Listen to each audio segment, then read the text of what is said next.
God. Ask God.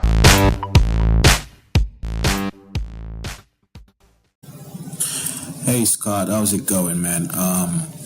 My name's Ali, and I'm reaching out to you from Ontario, Canada here.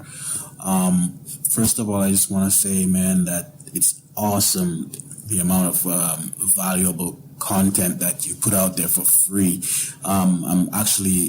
I'm really happy that I found you on the internet, and I'm not a member of the class yet, but as soon as I can afford it, I will be. The free content is amazing, and it's taught me a lot, and I've learned a lot just by listening to you. I really want to pull the trigger on this. I just had a few questions, or a couple questions. For instance, I'm in Canada, so I was wondering, is there any way to know what the shipping cost would be if I had a product sent to me from China to my house and then to the United States? What would it cost me from Canada to the U.S.? Is there any way to figure that out? Also, my next question is, it's not a fair question, but that's where I'm at right now, so I'm gonna just fire away here. What if you only had like $1,000 to play with, to invest in your business? Because that's where I'm at right now. I already got the Jungle Scout and the Chrome extension and also the web app. Now, I only got $1,000 and I can't wait. I want to do this. So, my question is, if you were in that situation, knowing what you know now, how would you really stretch that $1,000 to, from sourcing a product from China, have it shipped from China to Canada, and from Canada to the Amazon FBA warehouse? How would you go about doing that? Even if it's not gonna be like explosive at first, but at least setting up a foundation to move forward on, with just $1,000. Can you make it happen, pretty much? So yeah, that's pretty much what I want to know, and that's where I'm at right now. Hope to hear from you soon, and just keep up the good work, man. Good luck to you, and hope to hear from you. Bye. Hey, Ali, thank you so much for the question. And you know what, guys? I didn't even plan that to have, Mark's little audio clip there and then talk about just starting and all that stuff. And then Ali, you come in and then you ask the question of kind of like, I've got like this certain amount of money, what should I do? If you were to start all over again and you didn't have, a lot of money to start and you had a very limited budget, like what would you do? I'm glad that you asked this question, actually, and I'm glad that I placed it right here. And I didn't even intend on doing that, guys. It just kind of happened. So I guess it was meant to be. So my answer well, first off, before I give you my answer, let me just say thanks for being a listener and thanks for all the kind words. I truly appreciate that. And that's what keeps me going, guys. Like knowing that you guys are listening and knowing that my voice, gets into your ears and from there motivates you and kind of gets you through maybe a tough spot or gives you that, that encouragement, that means everything to me, and I didn't realize that until I actually met people in person that were TAS listeners back in August, I believe it was, in Texas, and being able to look into the mic now and know that you guys are on the other end. It really does mean a lot. So I appreciate that. All right. But here, let's answer your question. If I was to start all over again and I had $1,000, the first thing I would do, just like you, I would invest it into probably Jungle Scout. And I would start there. That would be like my first tool because I gotta have a shovel if I want to dig, right? So I need that. I could dig with my hands. It's gonna be a lot harder and you could manually do that with a rock and all that stuff, but a tool is gonna make it a lot easier. So I'm going to have to get a tool. So the tool of choice for me for finding a product and doing that research is going to be Jungle Scout. Okay. And so, I'm going to tie up a couple $100 there. Let's just say I leave $200 for that budget. That leaves me with like $800, right? So now with that money, I would probably honestly, I would do one of two things. I would either do this, and I would play around with this in my own mind. The first thing is I would either just go do retail arbitrage, or I would look around my house, my apartment, whatever, and I would see what I had laying around that I wasn't using that I could go ahead and turn around and sell on Amazon. And I would start to try to get some money coming in, but also start learning that process. That's how I would do that. Okay. And I would also probably go into Target, and then I would look at their closeout. I would go into Kohl's. I would go into,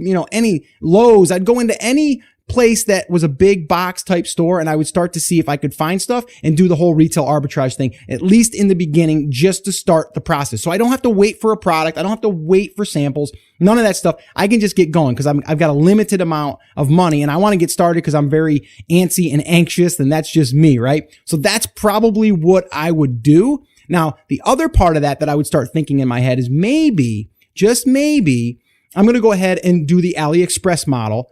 And maybe I'll do, instead of doing like a cheap product to begin with, because if I had a little bit more money, I think I would do the cheap product, because I think it would be a little bit harder in the beginning. Even though a lot of people that have listened to the podcast have done that, I think I would take a different approach. I would probably look for something a little bit more on the expensive side, between like $35 and $55, something that I could turn more of a profit from just selling one versus having to sell 10 or 15.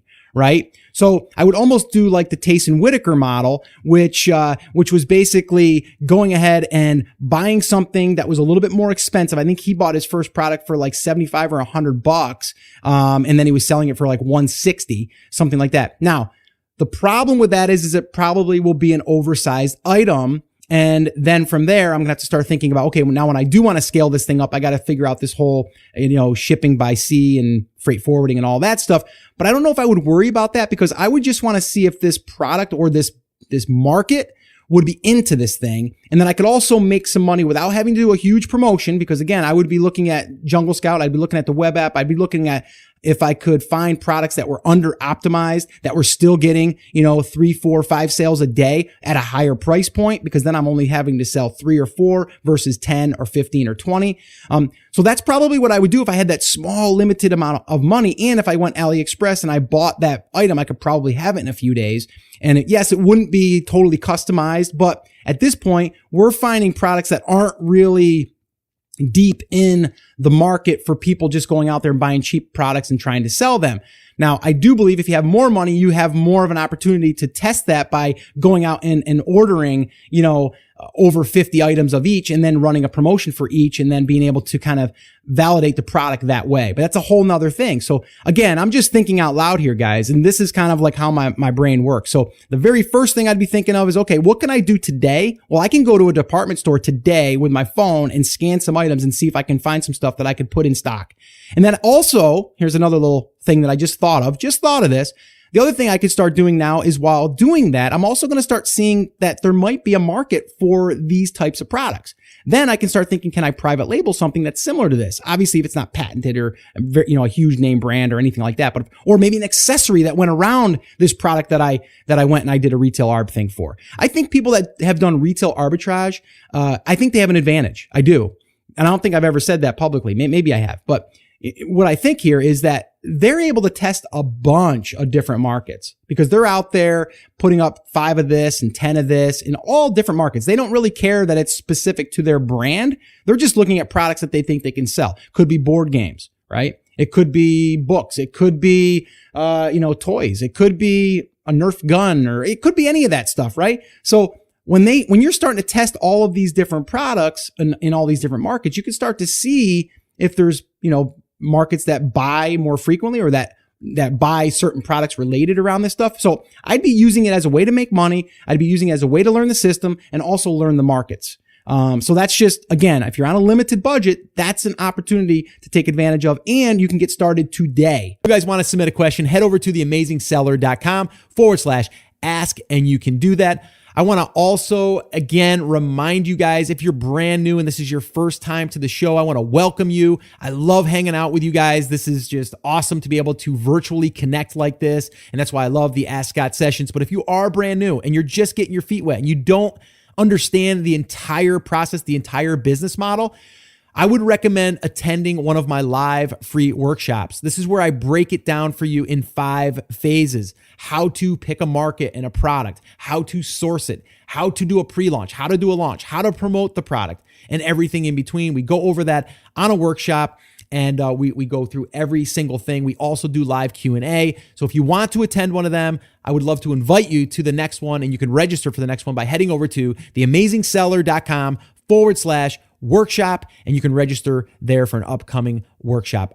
Well, hey there. Thank you so much for listening to that episode of Ask Scott. Now, that was just a highlight from one of our full episodes where I generally answer 3 to 4 questions on a podcast. If you want to go back and listen to all of the past archives of not just the Ask Scott session, but all of the full episodes where I do interviews with top Amazon sellers, people starting from scratch and building a business, if you want to listen to any of those episodes, head over to theamazingseller.com and you can find all of that over there. You can also find details there on how you can ask your own question and get it aired on an upcoming Ask Scott session and possibly see it here on YouTube or just on the podcast. All right, so definitely head over to theamazingseller.com. There's tons of resources over there for you to be able to build your e-commerce and Amazon business. So definitely go check that out. Now, I just wanted to remind you one thing before I let you go. There's a lot of information out there and some of it is really, really good. What I want you to remember is you have to not just consume the information, you have to actually apply that information.